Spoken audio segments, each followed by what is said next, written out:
അസ്സലാമു അലൈക്കും വറഹ്മത്തുള്ളാഹി. അൽഹംദുലില്ലാഹി റബ്ബിൽ ആലമീൻ. വസ്സലാത്തു വസ്സലാമു അലാ അഷ്റഫിൽ മുർസലീൻ വഅലാ ആലിഹി വസഹ്ബിഹി വസല്ലം. മഹബ്ബത്തുള്ള അള്ളാഹുവിനെ നാം സ്നേഹിക്കുക, കൂടുതൽ മഹബ്ബത്ത് വെക്കുക. അങ്ങനെ നാം ദിക്റുല്ലാഹ്, അള്ളാഹുവിനെ നാം സ്മരിക്കുവാനും നാം ശ്രമിക്കുക. ഒരു മുഅ്മിനായ മനുഷ്യൻ ഏറ്റവുമധികം സ്നേഹിക്കപ്പെടേണ്ടത് അല്ലാഹു റബ്ബുൽ ആലമീൻ, ലോകരക്ഷിതാവായ അള്ളാഹുവിനെയാണ്. അത് കഴിഞ്ഞാൽ നാം ഏറ്റവുമധികം സ്നേഹിക്കപ്പെടേണ്ടത് ഈ പ്രപഞ്ച സൃഷ്ടിപ്പിന് കാരണക്കാരനായ റഹ്മത്തുൽ ആലമീൻ നബി മുഹമ്മദ് മുസ്തഫ സല്ലല്ലാഹു അലൈഹി വസല്ലമ തങ്ങളെയാണ്. വമാ അർസൽനാക ഇല്ലാ റഹ്മത്തൽ ലിൽ ആലമീൻ, ലോകത്തിന് മൊത്തവും കാരുണ്യമായിട്ടാണ് സയ്യിദുനാ മുഹമ്മദുർ റസൂലുള്ളാഹി സ്വല്ലല്ലാഹു അലൈഹി വസല്ലമ തങ്ങളെ അല്ലാഹു തആല ഈ ഭൂലോകത്തിലേക്ക് നിയോഗിച്ചിട്ടുള്ളത്. അങ്ങനെ നാം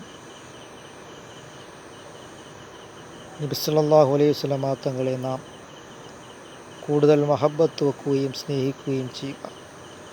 മഹബ്ബത്തു റസൂലില്ല, റസൂൽ കരീം സല്ലല്ലാഹു അലൈഹി വസല്ലമ തങ്ങളെ നാം കൂടുതൽ സ്നേഹിക്കുക.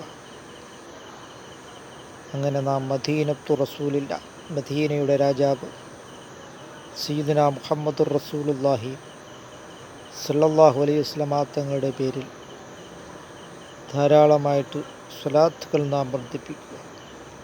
സ്വലാത്തു അലാ റസൂലില്ലാഹി സല്ലല്ലാഹു അലൈഹി വസല്ലം. നബി സല്ലല്ലാഹു അലൈഹി വസല്ലമ തങ്ങളുടെ പേരിൽ ധാരാളമായി സ്വലാത്തുകൾ നാം വർദ്ധിപ്പിക്കുകയും ഇലൽ മദീന മിനൽ മദീന നറൽ മദീന, മദീനയുടെ രാജാവ് സയ്യിദുനാ മുഹമ്മദുർ റസൂലുള്ളാഹി സ്വല്ലല്ലാഹു അലൈഹി വസല്ലമ തങ്ങളെ ഒന്ന് കാണണമെന്നുള്ള ബോധം നമുക്ക് ഉണ്ടാവും.